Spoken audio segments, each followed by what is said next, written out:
소비자의 욕구를 반영하지 못하거나 관공서의 잘못된 정책으로 흔들리는 서울의 유명 상권들. 불황에 내몰린 유명 상권들의 모습을 둘러봤습니다. 최근 급격하게 늘어난 자치구의 각종 재단들. 하지만 주먹구구식 운영과 세금 낭비라는 비판이 커져가고 있는 상황. 논란이 되고 있는 구립재단의 운영 실태를 파헤쳐봤습니다.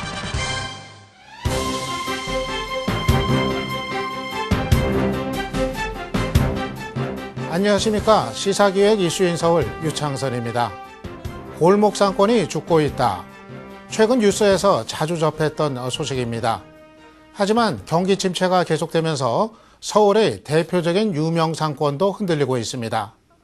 살아있는 생명체라 표현될 만큼 시시각각 변하는 것이 상권이지만 침체가 장기화될 경우 톱니바퀴처럼 돌아가는 서민경제나 지역경제 전반에 미칠 악영향이 불보듯 뻔한데요. 오늘은 이렇게 불황의 늪으로 내몰리고 있는 서울의 유명 상권들에 대한 이야기 강혜진 기자와 함께 나눠보도록 하겠습니다.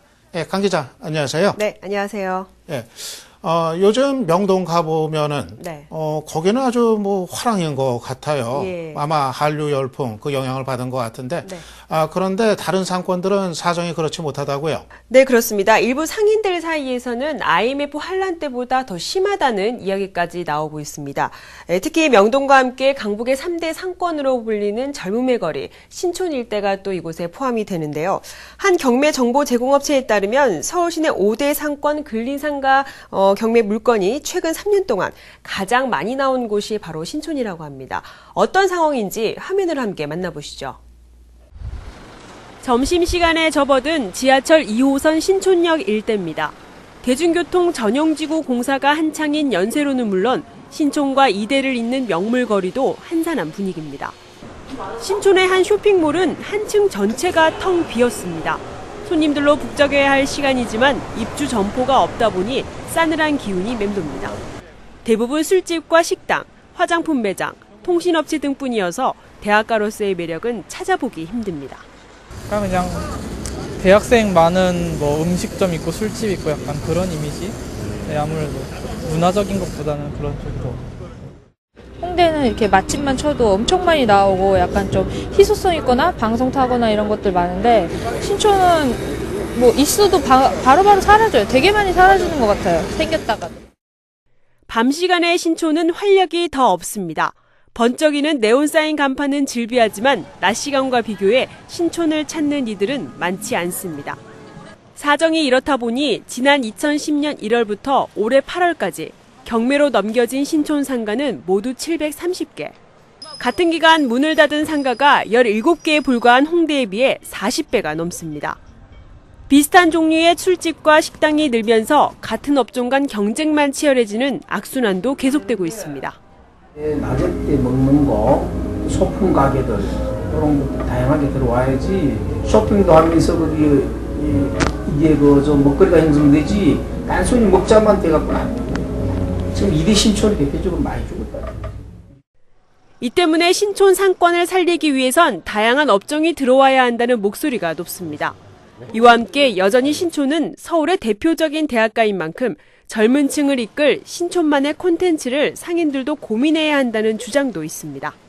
문화사업이나 기타 행사도 서울시에서 관심을 가지고 내년도에 추진해볼 생각인데요. 거기 함께 어우러져서 사업의 터전이고 삶의 터전으로 머무시는 분들이 호응을 해주시지 않는다면 그 효과는 미비할 것으로. 예, 지금 나온 신촌거리, 네. 저도 예전에 참 많이 다녔던 이제 거리인데, 네. 예전에는 낭만도 있고 문화도 있고 그러면서도 사람들로 아주 붐비는 그런 상권이 이제 형성이 됐었는데, 네. 이제는 보니까는 문화는 없어지고 그냥 그렇죠. 유흥만 남은 것 같아요. 네, 그렇습니다. 2000년대 중반부터 서울 서북부 최대 상권이라는 타이틀을 이웃 동네 이 홍대 상권에 빼앗기면서 급격히 침체되기 시작했습니다. 엎친 데 덮친 격으로 연세대 신입생이 송도 캠퍼스에서 이 기숙사 생활을 하게 되면서 상권 기반까지 흔들리고 있는 상황입니다. 홍대 상권 같은 경우는 네. 좀 자기만의 특색 같은 게 상당히 강하게 전달이 된 것 같은데, 네. 그런데 지금 신촌 상권 같은 경우는 뭔가 지금 사람들의 그 다양한 욕구 이런 거를 좀 제대로 살리지 못한 거 아닌가 싶은 생각도 드는데, 네. 그러니까 경제 불황도 뭐 이유가 되겠지만은 사실은 그 상권의 그 주인공들, 네. 그 상인들이 좀 더 그런 부분도 눈 돌렸어야 되지 않을까요? 네, 사실 그렇습니다. 이 상권은 아주 복잡한 이해관계 속에서 만들어지는데요. 이 최근 유통의 이 트렌드가 빠르게 변화하면서 어려움을 겪는 상권들도 늘고 있습니다. 그중 하나가 쇼핑몰의 천국이라고 불리고 있는 바로 동대문입니다. 대한민국 패션 메카라는 동대문. 10년 전만 해도 쇼핑몰 전성시대를 이끌 만큼 호황을 누렸지만 지금은 임대료를 30%나 깎아줘도 입점을 희망하는 점포가 드문 상황입니다. 우후죽순 들어선 쇼핑몰과 인터넷 쇼핑몰의 등장 등으로 찾는 이가 급격히 줄어 5천만 원 정도였던 권리금마저 포기하고 나가는 점포도 생기고 있습니다. 아주 심각해. 새가 지금 내려가고 있잖아요. 내려가고 활성화시키고 새들을 다 빼주고 있잖아요. 깎아주고 나가는 사람들을 붙잡고 있잖아요. 침체기에 빠진 쇼핑몰의 여파는 주변 상권까지 미치고 있습니다. 상당수 동대문 쇼핑몰 주변 음식점은 점심시간이지만 빈 탁자가 절반 이상일 정도로 불황을 겪고 있습니다. 사람이 안 오지. 안 오니까 여기도 유동인구가 일단 많아야 북적북적 될 거 아니에요. 사람들이 없어요. 때문에 쇼핑몰 관계자들과 주변 상인들은 관광객 등 유동인구를 늘릴 수 있는 방안이 마련돼야 상권이 부활할 수 있다고 입을 모으고 있습니다. 예, 강 기자. 네. 지금 보니까는 동대문도 참 어렵네요. 네. 사실 상인들한테 이 권리금 하면은 정말 피 같은 건데, 네. 그거를 포기하고 이제 나간다. 동대문의 위상이 그만큼 이제 추락했다는 얘기가 될 것 같은데, 이 동대문은 외국인 관광객들이 사실 참 많이 오곤 했잖아요. 네. 그러면 외국인 관광객들만 상대로 해가지고 이거 안 된다, 어렵다, 뭐 그런 얘기일 것 같아요. 네, 사실 한계는 있습니다. 이 관련 업계에 따르면 동대문 상권의 외국인 매출량이 무려 한 50%를 넘을 정도라고 합니다. 즉 내수 기반이 굉장히 취약한 상황인데요. 올 상반기처럼 엔저 여파로 일본인 쇼핑객이 감소하는 일이 또 발생한다면 어려운 동대문 상권의 경우는 직격탄을 맞을 수도 있는 상황입니다. 예, 상인들이 원하는 것처럼 유동인구 아주 이제 계속 늘어나는 거, 참 뭐 그렇게 이제 돼야 될 것 같은데, 그래서 내년 3월에 개관을 네. 하게 되죠. 시작을 하게 되죠. 네. 동대문 그 디자인 플라자. 네. 거기에 거는 상인들의 기대가 아주 크다고요. 네, 그렇습니다. 옛 동대문 운동장을 헐고 세워지면서 이 사업 초기에는 무리한 건설이다, 또 졸속으로 진행했다는 비판들이 많았었는데요. 현재 서울시는 연간 방문객을 550만 명으로 추정하고 이 패션타운과 시너지 효과를 낼 수 있는 서울의 랜드마크로 만들어간다는 계획입니다.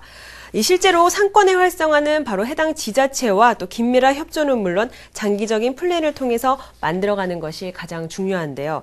오히려 공무원들의 탁상 행정으로 사실 망치는 경우도 적지 않습니다. 종로 상권의 그 사례를 제가 직접 취재했습니다. 어둠이 짙은 밤, 네온사인 간판이 번쩍이는 종로구 관철동 거리입니다. 5년 전만 해도 퇴근길에 직장인들로 북적이던 거리가 썰렁합니다. 한때 종각역을 중심으로 도로변에 늘어서 있던 노점은 구청의 가로정비 사업으로 위치를 옮겼습니다. 당시 뒷골목으로 옮겨진 노점들은 매출이 크게 줄었습니다. 단속 걱정은 없어졌지만 장사가 안 되다 보니 울상일 수밖에 없습니다. 밖에서 다들 그나마 좀 잘 됐었는데 이렇게 모임 더 잘 되겠다 하고 찬성을 해줬는데 막상 하고 보니까 그게 아니에요.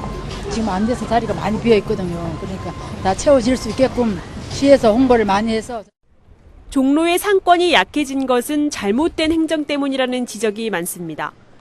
지난 2004년 관철동은 문화의 거리라는 명목으로 피아노 거리 조성 공사를 하고 4년도 안 돼 젊음의 거리로 하겠다며 대규모 도로 공사를 하면서 상권이 피해를 입었다는 겁니다. 바닥을 뜯고 포장하는데 많은 혈세를 들이고도 정작 효과가 없었던 겁니다. 상권에 대한 이해가 없이 진행된 탁상 행정의 문제는 구청 측에서도 인정하고 있습니다. 돈이 너무 많이 들었어요. 그리고 이제 기자님도 보시면 아시겠습니다만 그쪽에 승진도 다 임박한 분들이 다 있었어요. 그러니까 돈 예산도 적극적으로 지원해주고 황폐화되고 실효성이 없기 때문에 이건 철거해야 되겠다라는 명분이 이제 제공이 된 거죠. 예, 강 기자, 네. 오늘 뭐 신촌도 나오고 관찰동도 나오고 네. 참 이 추억의 거리들이 많이 나오는데, 네. 그런데 이 사정을 알수록 좀 답답해지네요. 네. 사실 상권을 살려야 될 게 행정인데, 거꾸로 행정이 상권을 죽이고 있다니, 이거 정말 속 터지네요. 네, 그렇습니다. 이 관절동은 서울에서 노점이 가장 빽빽하게 많이 모여있던 곳 중에 하나이기도 합니다. 또 유동인구도 많아서 걷기 불편했던 곳 중에 하나로도 꼽히기도 했는데요. 상가 상인들과 노점상 그리고 또 시민들이 모두 만족할 만한 대책을 이끌어낸다는 것이 사실 쉬운 일은 아니었습니다. 하지만 상권의 오랜 역사나 특징을 살리는 방식보다는 도시 미관 정비에만 급급했던 관공서의 사업들이 오히려 상권을 망쳐놨다는 꼬리표를 달게 되기도 했습니다.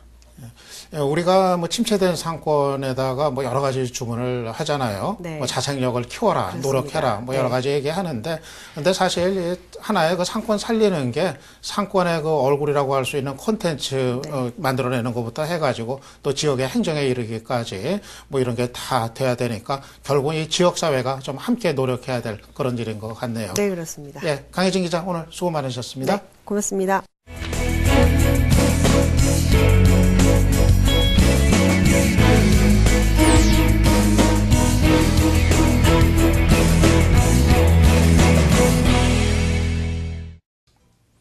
요즘 지자체마다 재단 만들기에 너도 나도 열을 올리고 있습니다. 문화재단이나 복지재단 등 지자체의 예산을 사용하는 출자 출연기관들이 최근 10년 사이 급격히 증가했는데요. 그만큼 부작용도 만만치 않다고 합니다. 구멍가게처럼 주먹구구식으로 운영돼 사실상 세금을 낭비하거나 주민들 사이에 찬반 논란이 큰 경우도 적지 않다고 하는데요.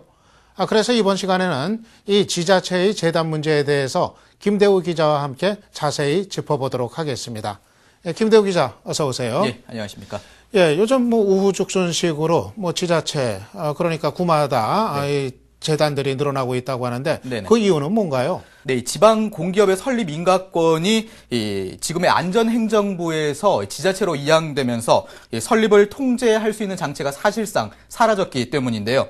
그렇다 보니까 단체장이 바뀌고 정책이 달라질 때면은 지자체의 주요 이슈에 따라 관련 재단들이 우후죽순 생기고 있는 실정입니다. 이 같은 재단이 설립 목적에 맞게 잘 운영된다면야 문제될 게 없겠지만 일부 재단이 해야 할 일을 제대로 하지 못하고 있어서 이 재단에 대한 여러 가지 문제점이 지적되고 있습니다. 올해 초부터 업무를 시작한 강서구 희망나눔 복지재단. 올해 중점 사업으로 복지 수요 조사와 기업 후원 모집 등을 선정했습니다. 하지만 한 해가 다가도록 복지 수요 조사는 손도 못 댔습니다. 후원기업 3곳과 기부업소 10여 곳을 발굴한 게 전부입니다. 복지재단 측은 인력과 예산 부족 등을 이유로 들고 있습니다. 복지재단에서 구나 복지관에서 못하는 그런 사업을 해라. 근데 그런 사업을 우리도 예산만 있으면 하고 싶죠. 근데 그게 몇백만 원 갖고 되는 사업이 아닌 거예요. 강서구 희망나눔 복지재단이 내세우는 사업 중에서도 석연찮은 게 있습니다. 재단 측이 기업 후원을 받아 개최했다는 다문화가정 합동결혼식. 하지만 합동결혼식은 지난해까지 다문화가족 지원센터에서 해오던 일로 복지재단의 신규 사업으로는 보기 어렵다는 주장이 나오고 있습니다. 다문화가족 지원센터 사업에 복지재단이 명의만 제공한 수준이라는 겁니다. 희망나눔 복지재단에서는 그 운영을 잘할 수 있도록 지원을 해주는 데지 그쪽 프로그램을 뺏어가라고 하는 게 아니거든요. 원래 또 희망나눔 복지재단이 그 기능이 아니고 정관 어디에 쳐다봐도 다문화가정하고 건강가정 지원센터 프로그램 하라는 거 정관에 없습니다. 예, 그런데 저 화면에 나온 저런 얘기들이 네. 사실 이해가 좀 안 돼요. 그러시죠. 설립하고 바로 그 첫 해 이 중점 사업으로 세웠던 거 이거를 그런 사업을 뭐 제대로 할 인력도 없고 예산도 없다. 이건 좀 근본적인 문제 아닙니까? 네, 그렇습니다. 강서구는 재단 설립을 위해서 15억 원이라는 돈을 출자했습니다. 올해 운영비로도 1억 원을 지원을 했는데 당초부터 예산 집행이 잘못됐거나 또는 사업 계획을 다소 무리하게 세웠다는 의구심이 들 수밖에 없는 상황입니다. 예, 그런데 이 재단들 사실은 뭐 주민들 복지 위해서 만들었다. 네네. 그래서 이제 만들어진 건데 정작 주민들이 낸 세금을 이렇게 낭비하는 그런 결과로 이어진다면 이거 참 문제가 아닐 수 없을 것 같은데 네. 어떻게 뭐 다른 대장들도 사정은 마찬가지인가요? 예, 그렇습니다. 이 종로구에서도 올해 이 문화재단이 출범했습니다. 이 운영을 제대로 시작하기 전부터 우려의 목소리가 나오고 있는데요. 이미 각종 문화 행사를 담당하고 있는 문화원이 있는데 굳이 재단을 만들 필요가 있었냐는 우려가 벌써부터 제기되고 있습니다. 지난 9월 중순 정식으로 발족한 종로문화재단 임원은 모두 15명. 종로구 문화관광협의회장이 재단 이사장으로, 문화관광국장을 역임한 전직 공무원이 이사로 임명됐습니다. 이사진을 공개 모집하고 구의회 승인을 받도록 조례를 만들었지만 이미 내정된 인물이라는 지적이 제기됐습니다.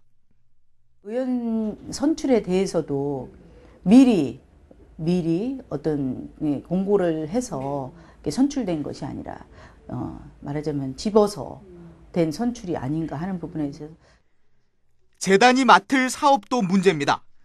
구청이 만든 도서관이나 미술관 등 구립 문화시설을 관리할 계획이지만 시설관리공단 업무와 중복될 가능성이 높습니다. 각종 문화사업 대행 역시 이미 구성돼 있는 문화원 사업과 비슷합니다. 이에 대해 구청 측은 문화원과 재단은 법인 성격이 다르다며 문화재단 설립의 필요성을 강조하고 있습니다. 문화원이 재단 역할을 할 수는 있지만 전문성이 부족하고 문화사업이 많은 지역 여건상 전문가의 창의적인 운영이 필요하다는 겁니다. 또 세부 기능별로 들어가면은 문화원 설립하는 법률이 다르고 문화재단을 설립하는 법률이 다르듯이 거기 문화원에서 할 수 있는 고유 영역 또 문화재단에 할 수 있는 고유 영역이 엄연히 구분되어 있다. 이렇게. 여기에 종로문화재단 운영 예산은 연간 10억 원이 넘어 예산 낭비의 우려도 제기되고 있습니다. 글쎄요, 뭐 성격이 다르다는 얘기도 하고, 네. 뭐 전문가 얘기도 뭐 이제 자꾸 하는데, 그런데 뭐 기존에 이제 문화원이 있으니까 네네. 여기에다가 뭐 기존 인력에다가 전문가들 좀 이제 영입해가지고 네. 사실 뭐 그렇게 해도 되는 거 아닌가요? 네, 그렇습니다. 이 문화원에서 추진하는 사업의 한계나 또는 문제가 있다면은 기존 문화원을 확대하는 방안이 여러모로 합리적이다라는 비판은 피하기 어려워 보이는데요. 이 문화예술진흥이라는 수식어를 달고는 있지만 과연 기대에 부응할지는 현재로서는 미지수입니다. 예, 그런데 이러다가 이 재단이 네. 예산 먹는 하마가 되는 거 아닌가 모르겠어요. 네, 그럴 수도 있죠. 더군다나 이사진 같은 경우 이제 공개적으로 이제 모집하게 돼 있는데, 네네. 뭐 전직 공무원들 뭐 사전에 이렇게 내정하면은 결국은 이거 낙하산 인사다, 또 이 보훈 인사다, 네네. 이런 시비 나오지 않겠어요? 네, 그렇습니다. 일부 지자체에서 설립한 재단은 사실상 이 관리 감독이 사각지대에 놓여 있는 경우가 많다는 이유로 이 인사비리나 부패 온상이 되고 있다라는 지적을 받고 있는 건 사실인데요. 기존에 하던 사업 내용과 중복되는데도 굳이 많은 예산을 들여가지고 이 재단을 설립하는 경우에는 지역사회의 찬반 논란은 더욱 뜨거워질 수밖에 없는 상황입니다. 도봉구에서도 이 같은 논란은 일고 있습니다. 도봉구가 구의회에 제출한 추경 예산안입니다. 다음 달 중 복지협의회 설립을 준비 중인 도봉구는 사무실 설치비와 인건비 명목으로 4,500만 원 정도를 편성했습니다. 도봉구 사회복지협의회는 구청이 지원하는 복지법인으로 구청과 달리 후원을 받아 복지기금을 조성할 수 있는 조직입니다. 도봉구는 복지협의회를 통해 복지기금을 마련해 더 많은 주민에게 지원 혜택을 준다는 계획입니다.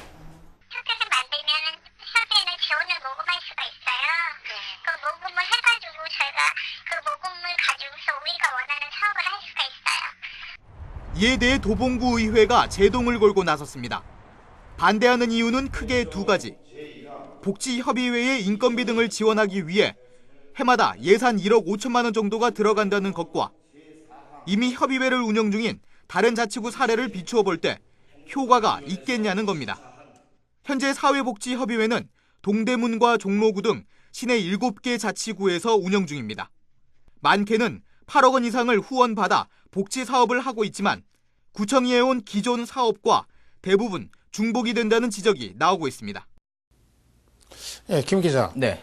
물론 뭐 이제 재단이 뭐 돈이 들어가고 예산이 쓰여진다 하더라도 네네. 뭐 제 역할 하면은 그리고 또 예산이 뭐 효과적으로 이제 쓰이면은 뭐 그러면 뭐 별 문제는 없어 보이는데 예, 하지만 이미 그 다른 구들에서 이 효과가 없다 이런 이제 사례들이 계속 나오고 있는데 네. 그런데도 저렇게 굳이 재단을 꼭 해야 되는 그런 이유가 뭐 배경이 있는 겁니까? 도봉구를 사례로 한번 들어보겠습니다. 이 도봉구는 복지 수요가 가장 많은 자치구 가운데 한 곳입니다. 이 올해 예산에서도 사회복지비의 비중이 48% 이상을 차지할 정도로 이 가용 재원이 부족함을 그동안 계속 호소해 왔는데요. 이 늘어나는 복지 수요를 감당하기 위해서라도 이 복지협의회가 반드시 필요하다는 주장을 하고는 있지만 매년 적지 않은 혈세가 들어가는 만큼 이 복지협의회 운영에 대한 신중한 검토가 필요한 상황입니다. 네, 뭐 과연 저렇게 만들어진 이제 재단들이 네. 정말 제 역할을 하고 있고 또 예산이 제대로 쓰여지고 있는 건지 네. 아무래도 그 지역 사회의 좀 관심과 또 감시 이런 게 필요할 것 같네요. 네. 예, 김대우 기자 오늘 수고하셨습니다.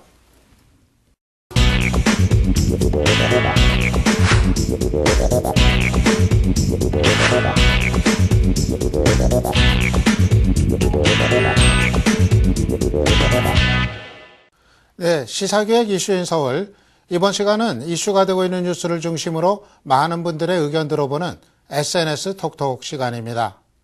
이번 주에는 어떤 뉴스에 대한 의견 들어와 있는지 소개해드리겠습니다. 먼저 첫 번째 뉴스는 노인들의 지하철 무임승차에 대한 이야기입니다. 서울을 포함한 전국 6개 대도시의 지하철 운영 공기업들이 노인 무임승차 혜택을 대폭 줄여달라며 정부에 건의안을 제출했습니다. 무임승차로 인해 한 해 4천억 원 넘게 손해를 보고 있다며 소득 수준에 따라 할인율을 다르게 하거나 무임승차 기준을 현재 65세에서 70세로 올려달라는 겁니다. 하지만 노인회를 비롯한 노인단체들은 반대하고 있습니다. 최소한의 복지마저 줄인다면 가뜩이나 높은 노인 빈곤율이 더 높아질 거라며 우려를 나타내고 있습니다. 이에 대해 시청자 여러분 어떤 의견 주셨는지 보겠습니다. 과도한 이용 예방을 위해 한 달 또는 1년 기준 무임승차 상한 기준액을 설정하는 건 어떨까요? 지하철 없는 지역 어르신들을 위해서 별도의 교통 배려책도 강구돼야 할 듯합니다. 지하철 무임승차는 형평성에 어긋난다고 봅니다. 라고 올리셨네요. 지하철 무임승차는 없어져야 합니다. 무조건 공기업에 떠넘기고 방만 경영한다고 공격하고 구조조정 칼날 들이밀어 근로자들 자르고 하는 의견이네요. 저는 버스까지 확대해야 한다고 생각합니다. 빈곤으로 허덕이고 대단히 제한적인 활동 범위로 인해 어르신들의 자유는 점점 더 박탈되어 갑니다 하는 의견입니다. 중앙정부가 부담하는 게 맞습니다. 100% 할인은 유지해야 합니다. 그렇게라도 외출을 하셔야 우울증과 운동 부족에 여러 질환을 줄여 의료비 지출이 줄어들어서 국가적으로 이득이라고 보셨네요. 고령화 시대에 맞게 연령을 75세로 올려야 하고 중앙정부가 할인율을 부담해야 한다는 대안 제시하셨습니다. 예, 지하철 무임승차 문제에 대해서는 정말 다양한 의견들이 엇갈리는 것 같습니다. 앞으로 뭐 합리적인 그런 토론이 필요해 보입니다.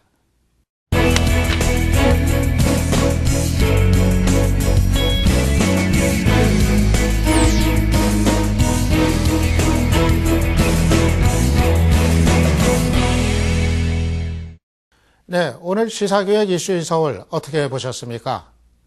지방자치제도는 지방의 자율성을 강조해 지역의 발전을 도모하도록 만든 제도입니다. 하지만 그 자율성 덕분에 설립된 지자체의 구립재단들이 주민들의 공감을 얻지 못한다면 그것은 분명 잘못된 행동일 겁니다.